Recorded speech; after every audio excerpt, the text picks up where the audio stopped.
ถ้าเจอวันที่โลกมันโหดร้าย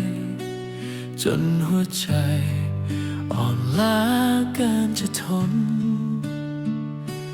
หากว่าเธอไม่มีใครเหลือสักคนยังมีฉันตรงนี้เป็นกำลังใจร้องไห้กับฉันระบายออกจากข้างในปล่อยน้ำตาล้างความเจ็บปวดภายในอย่าเก็บไว้คนเดียวให้ฉันรับรู้บ้างแม้ไม่อาจแก้ทุกอย่างแต่ฉันจะไม่ทิ้งเธอไป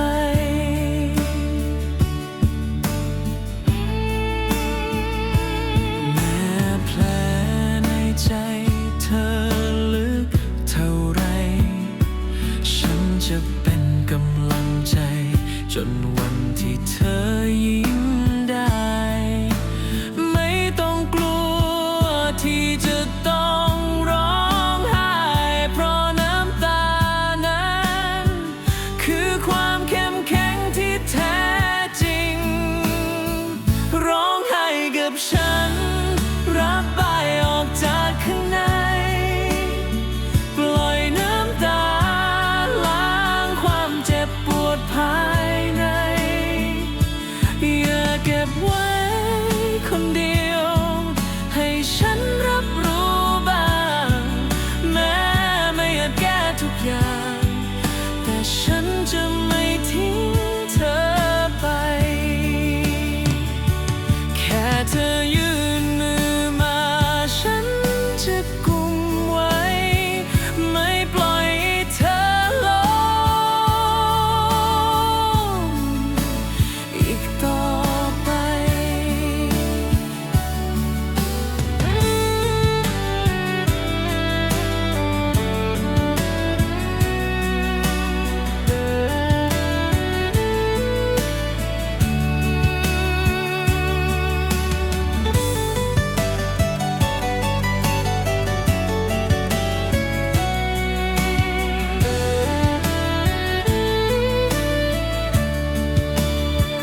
ร้องไห้แล้วเรากับฉันนะปล่อยวันคืนที่เจ็บปวดลืมมันไป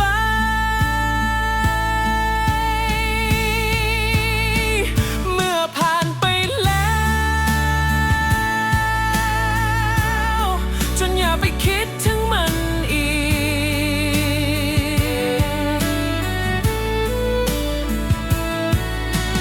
ฟ้าหลังฝนนั้นสดใสเสมอชีวิตเธอก็จะเป็นเช่นนั้นตลอดไป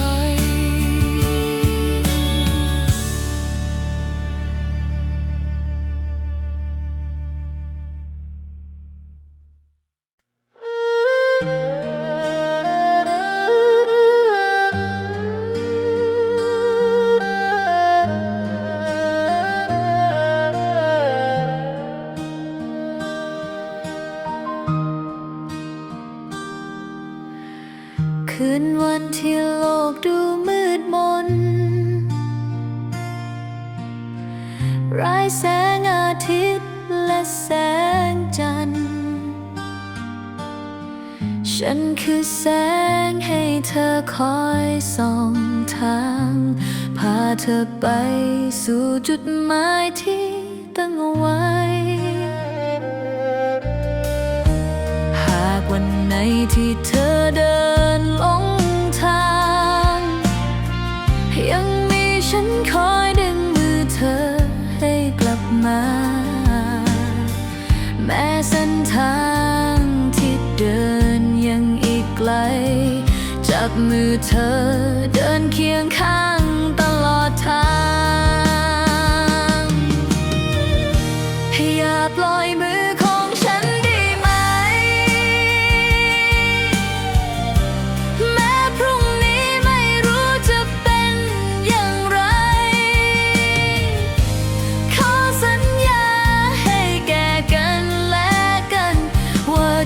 จับมือไปด้วยกันตลอดไป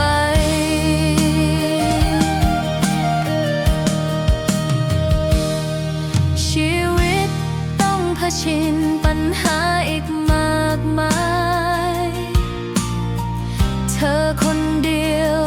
อาจจะต้านไม่ไหวจำไว้นะว่ายังมีเราอยู่เคียงข้างรักและเป็นกำลังใจให้เธอตลอดไปอย่าปล่อยมือของฉันได้ไหมแม้พรุ่งนี้ไม่รู้จะเป็นอย่างไรขอสัญญาให้แก่กันและกันว่าจะจับมือไปด้วยกันตลอดไปขอแค่เพียงมีเธออยู่ทุกอย่างก็ไม่หวั่นไหวเดินไปด้วยกันตลอดไปอย่าปล่อยมือกันและกัน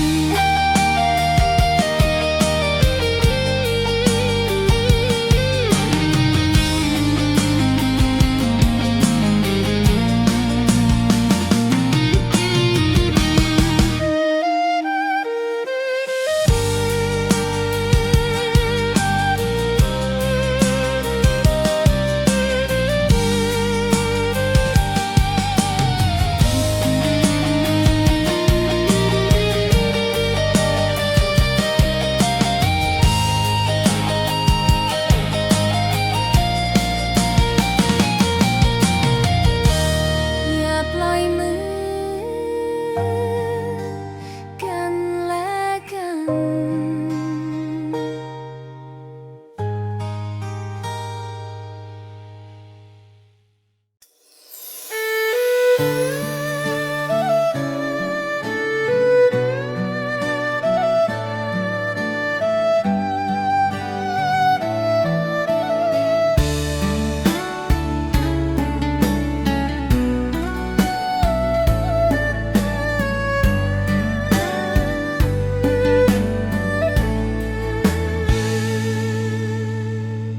ในวันที่ไร้แส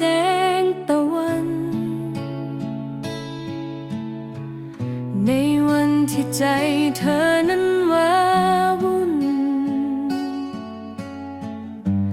แม้เธอจะเดินอยู่คนเดียว สิ่งเดียวที่ต้องทำคือเดินต่อไป ฉันจะอยู่ข้างๆเธอเพื่อเป็นแรงใจเป็นกำลังใจให้เธอ ขอให้มีใจสู้เธอต้องถึงจุดหมายไม่ว่าเส้นทางจะไกลแค่ไหนเธอจะผ่านมันไปด้วยดี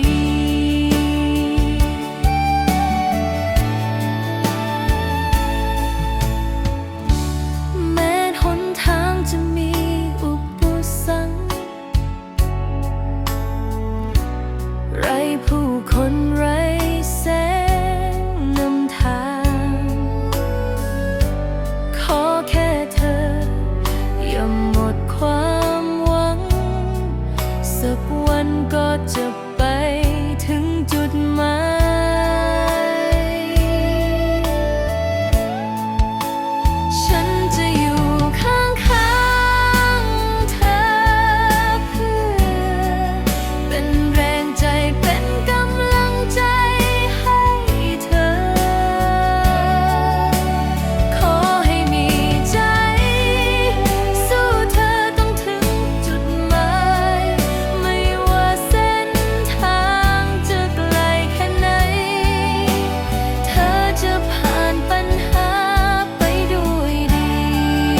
ยมีคำถามในใจมากมายว่าชีวิตต้องเดินไปทางใดจนวันที่ฉันได้เดินมาพบเธอเปลี่ยนโลกทั้งใบให้สดใสเธอคือคำตอบของชีวิตฉันคือแสงตะวันในวันที่มืดมนทุกความสับสนก็จางหายไปมีเธออยู่ตรงนี้เป็นกำลังใจไม่มีอะไรจะดีไปกว่านี้เพราะเธอคือคำตอบของชีวิตฉัน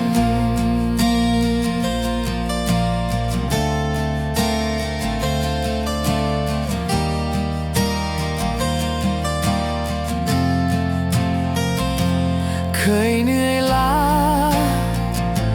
เคยหลงทางแต่เธอทำให้ฉันมีชีวิตใหม่ในทุกก้าวที่ฉันเดินไป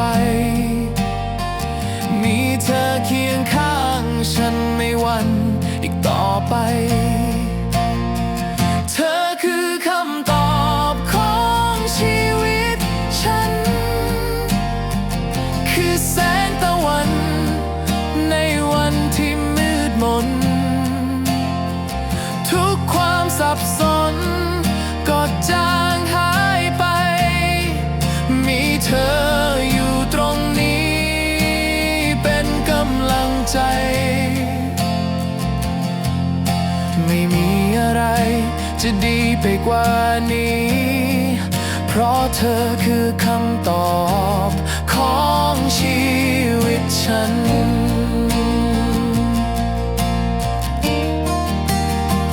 แม้วันพรุ่งนี้จะต้องพบกับอะไรขอแค่มีเธอเดินเคียงข้างฉันจะไม่กลัวและไม่หวั่นต่อสิ่งใดเพราะเธอคือคำตอบ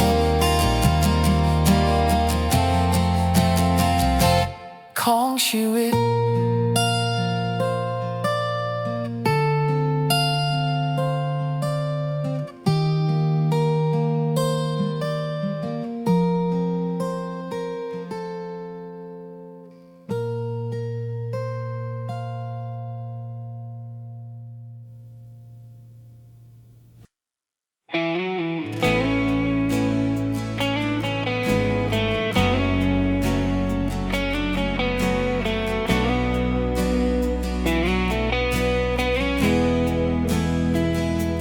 เธอว่าฉันไม่เข้าใจเธอเลยแต่เธอก็ไม่เคยเปิดใจให้ฉันต่างคนต่างเก็บเรื่องไว้ข้างในแล้วสุดท้ายก็ห่างกันไปทุกวันใจคนอยากแท้และยังถึงจงอย่าฟังเพียงแค่หูแต่ต้องฟังด้วยหัวใจบางคำแม้ไม่พูดแต่ก็รู้สึกได้ถ้ารักกันจริงต้องเปิดใจแก่กันฉันเองก็มีมุมที่เธอมองไม่เห็นเธอเองก็มีเรื่องที่ฉันไม่เข้าใจมันคือความเจ็บปวดที่ซ่อนไว้ในใจ ต่างคนต่างคิดว่าไม่รักและไม่แคร์ใจ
ฟังเพียงแค่หูแต่ต้องฟังด้วยหัวใจบางคำแม้ไม่พูดแต่ก็รู้สึกได้ถ้ารักกันจริงต้องเปิดใจให้แก่กัน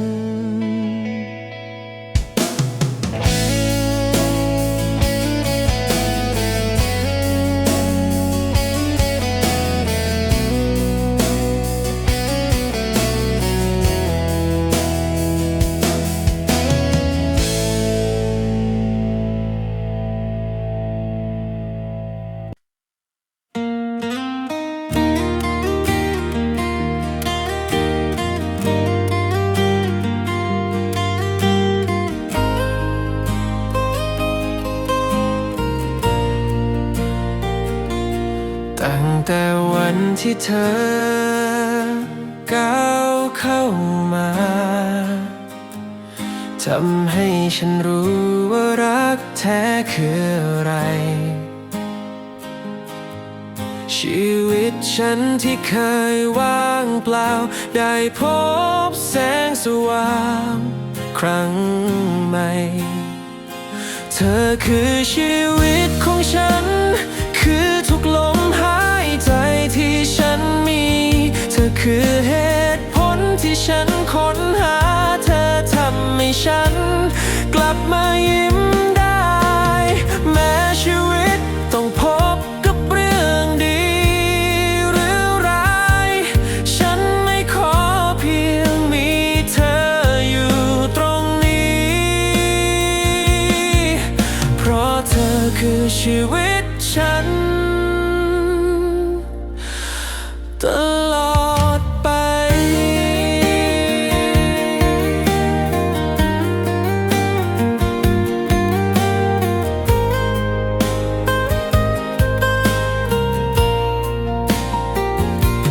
ผ่านเรื่องราวทั้งดีและร้ายมามากมายเราก็จับมือไว้ไม่ห่างไม่มีคำไหนจะพอและทดแทนด้วยคำว่าขอบคุณนะที่รักกันเธอคือชีวิตของฉันคือทุกลมหายใจที่ฉันมีเธอคือเหตุผลที่ฉันค้นหาเธอทำให้ฉันกลับมายิ้มได้แม้ชีวิตต้องพบกับเรื่องดี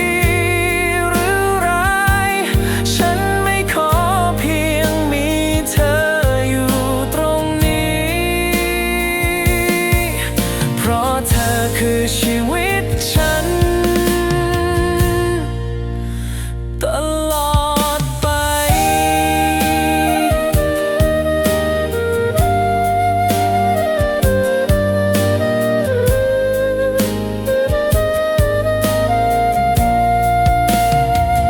เธอคือชีวิตของฉันคือทุกลมหายใจที่ฉันมีเธอคือเหตุผลที่ฉันค้นหาเธอทำให้ฉันกลับมายิ้มได้แม้ชีวิตต้องพบกับเรื่องดีหรือร้ายฉันไม่ขอเพียงมีเธออยู่ตรงนี้เพราะเธอคือชีวิตฉันตลอดไป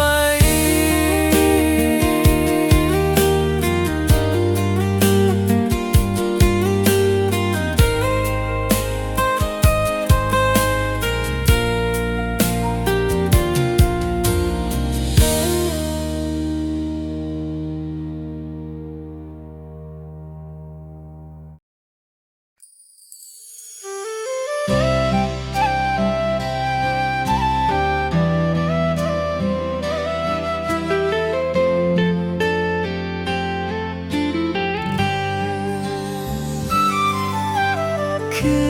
นที่เงียบงันใจยังคงลอยหาเธอ แม้ว่าเวลาจะพาเราให้ไกลทุกเรื่องราวเก่าๆยังชัดในหัวใจไม่ว่าอยู่ไหนก็ยังคิดถึงเธอทุกลมหายใจแม้เราไกลแต่ใจไม่เคยไว้เก็บทุกความทรงจำเอาไว้ให้มันย้ำว่าเธอเคยอยู่ตรงนี้สายลมพัดผ่านเหมือนเสียงเธอเรียกมาแค่ได้ยินชื่อก็อุ่นในหัวใจไม่อาจลืมเธอแม้พยายามเท่าไรรักยังไม่ไปไหนยังคงเหมือนเดิมคิดถึงเธอทุกลมหายใจแม้เราไกลแต่ใจไม่เคยไว้เก็บทุกความทรงจำเอาไว้ให้มันย้ำว่าเธอเคยอยู่ตรงนี้ไม่ว่าวันพรุ่งนี้จะเป็นอย่างไรหัวใจดวงนี้จะยังคิดถึง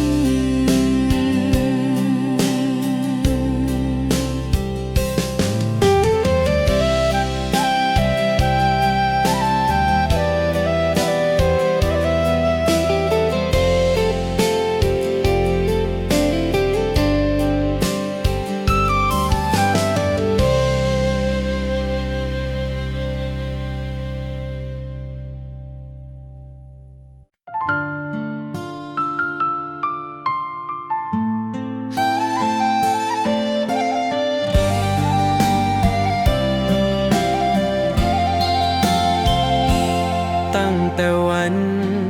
ที่เราได้พบกัน หัวใจก็เริ่มมีแสงไฟ ทุกลมหายใจมีแค่เธอ ไม่มีวัน จะเปลี่ยนไป รักเธอจนหมดใจ ไม่เหลือเพื่อใครสักนิดเดียว แม้หนทางจะไกลและเปลี่ยว ก็จะรักเธอคนเดียวตลอดไป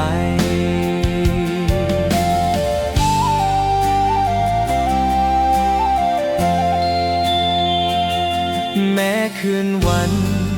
จะหมุนเปลี่ยนไป หัวใจก็ยังเหมือนเดิม คำว่ารักไม่เคยจางหาย ยังดังอยู่ในใจฉันเสมอ รักเธอจนหมดใจ ไม่เหลือเพื่อใครสักนิดเดียว แม้หนทางจะไกลและเปลี่ยว ก็จะรักเธอคนเดียวตลอดไป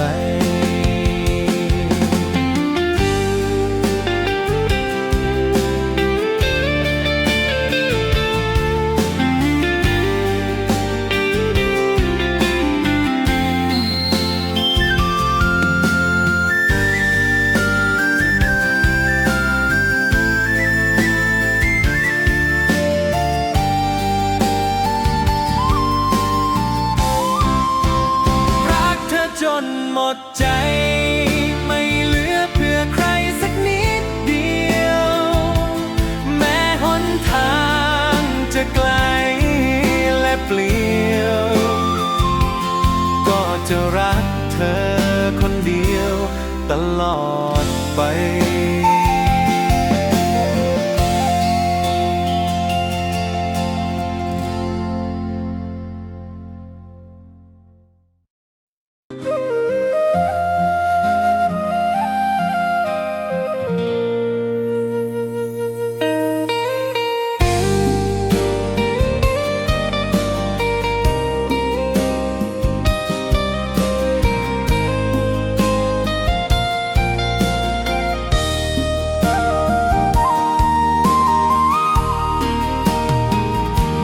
เคยถามใจว่ารักแท้เป็นแบบไหน เคยมองฟ้า หวังว่าใครจะตอบได้ แต่ทุกคำที่ได้ยิน ก็ยังไม่แน่ใจ จนวันที่เธอเดินเข้ามา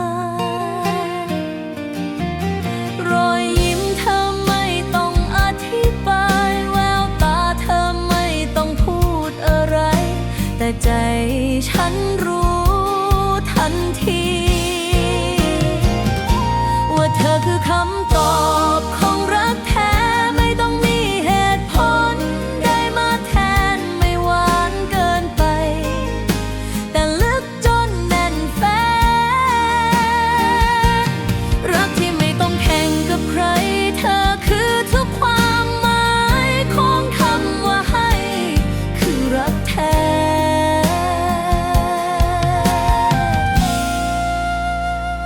ที่ฉันตามหา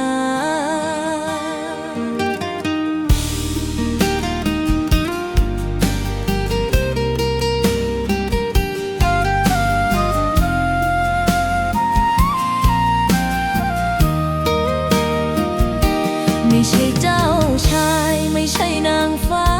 แต่คือคนธรรมดาที่ใจฉันศรัทธาเพียงแค่เธอจับมือ ฉันก็ไม่กลัวฟ้า แม้พายุจะซัดเข้ามา ว่าเธอคือคำตอบของรักแท้ไม่ต้องมีเหตุผลได้มาแทนไม่หวานเกินไป แต่ลึกจนแน่นแฟ้นรักที่ไม่ต้องแข่งกับใคร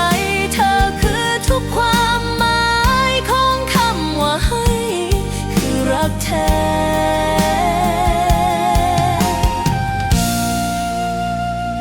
ที่ฉันตามหา ฉันไม่ถามอีกแล้วว่ารักแท้คืออะไร เพราะคำตอบนั้นคือ เธอทั้งหัวใจ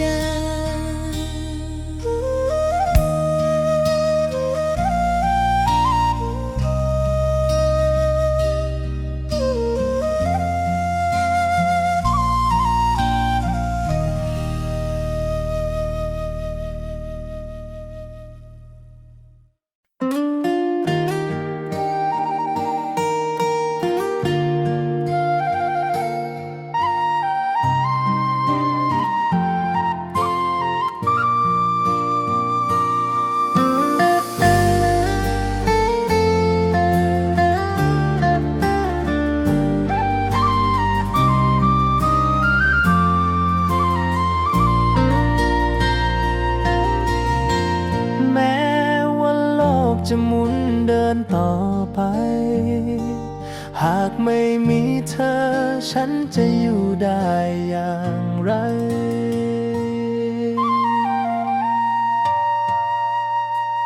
เงียบเหงา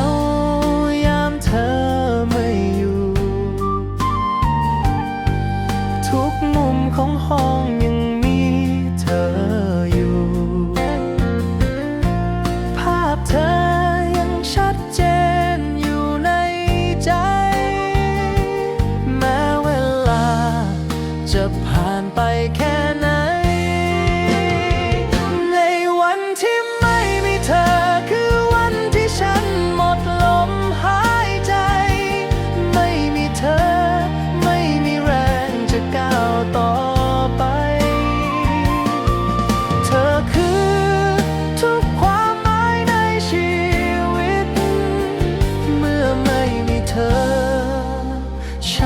อยู่อย่างไร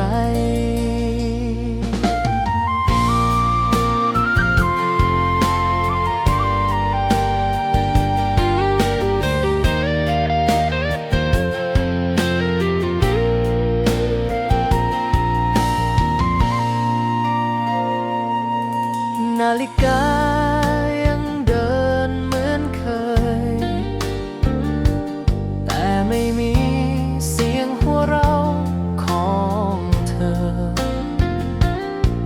แม้จะพยายามลืมเท่าไรแต่ใจยังเรียกหาเธอเสมอแม้ฝนจะซาและฟ้าเปิดแต่ในใจยังมืดมนไม่มีแสงเลยในวันที่ไม่มีเธอคือวันที่ฉันหมดลมหายใจไม่มีเธอไม่มีแรงจะก้าวต่อไปเธอคือทุกความหมายในชีวิตเมื่อไม่มีเธอฉันจะอยู่อย่างไร หากย้อนเวลากลับไปได้อีกครั้ง จะกอดเธอไว้แน่นกว่านี้ ไม่ปล่อยให้เธอเดินจากไป เพราะเธอคือชีวิตของฉัน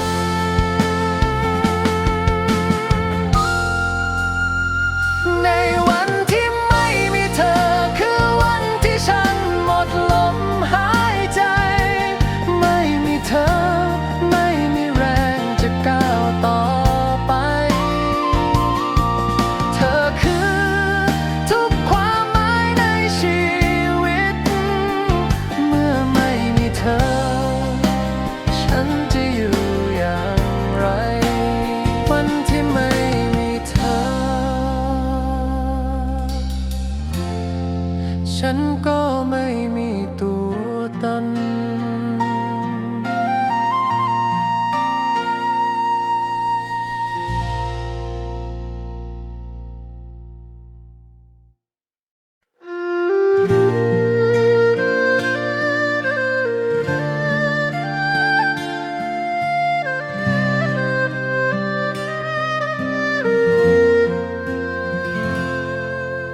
แสงตะวันเริ่มฉา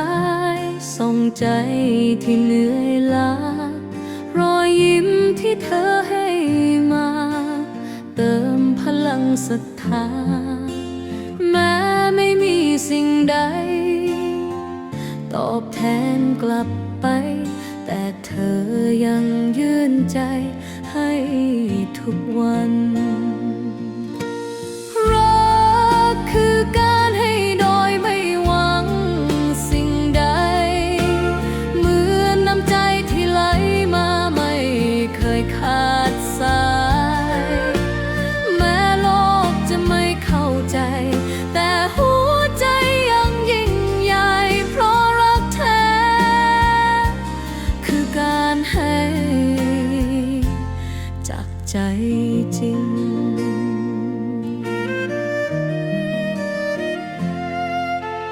แม้ทางจะเหนื่อยยากแม้ใครจะไม่เห็นแต่คนที่รักการให้เขาไม่เคยลังเลเพียงแค่ได้เห็น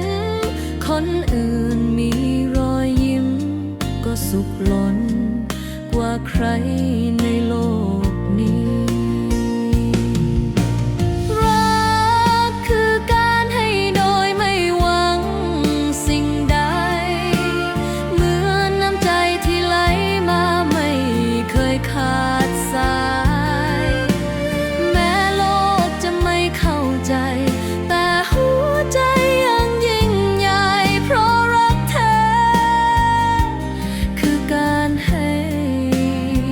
จ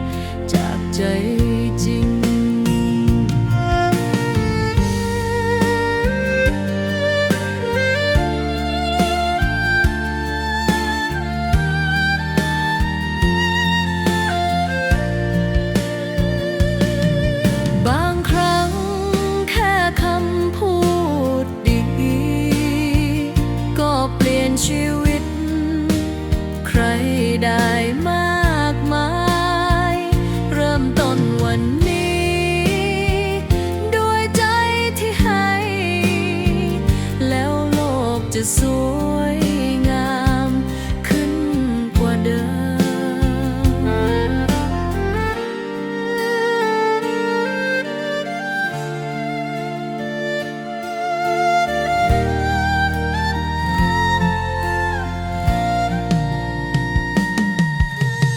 รักคือการให้โดยไม่หวังสิ่งใด เหมือนน้ำใจที่ไหลมาไม่เคยขาดสาย แม้โลกจะไม่เข้าใจ แต่หัวใจยังยิ่งใหญ่ เพราะรักแท้ คือการให้จากใจจริง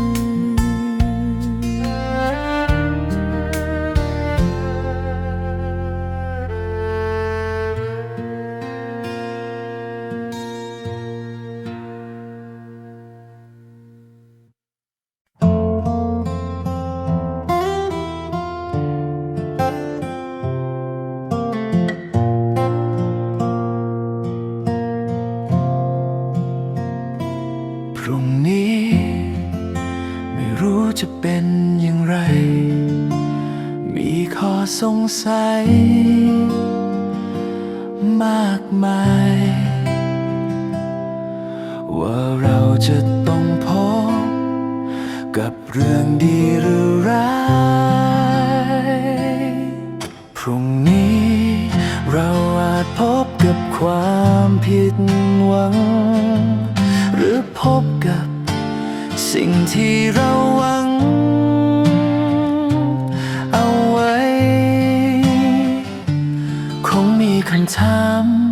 มากมายอยู่ภายในใจ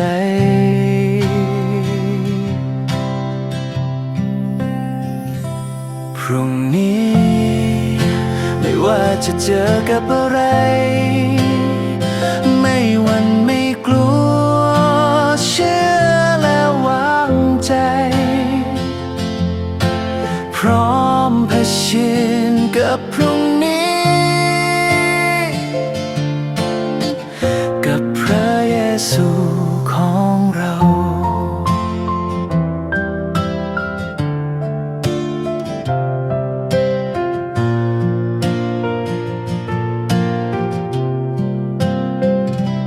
พรุ่งนี้ไม่รู้จะเป็นอย่างไร มีข้อสงสัยมากมาย ว่าเราจะต้องพบกับเรื่องดีหรือร้าย พรุ่งนี้เราอาจพบกับความผิดหวัง หรือพบกับสิ่งที่เราหวังเอาไว้ คงมีคำถามมากมายอยู่ภายในใจ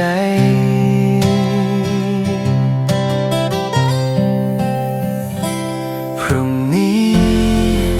ไม่ว่าจะเจอกับอะไร ไม่หวั่นไม่กลัว เชื่อและวางใจ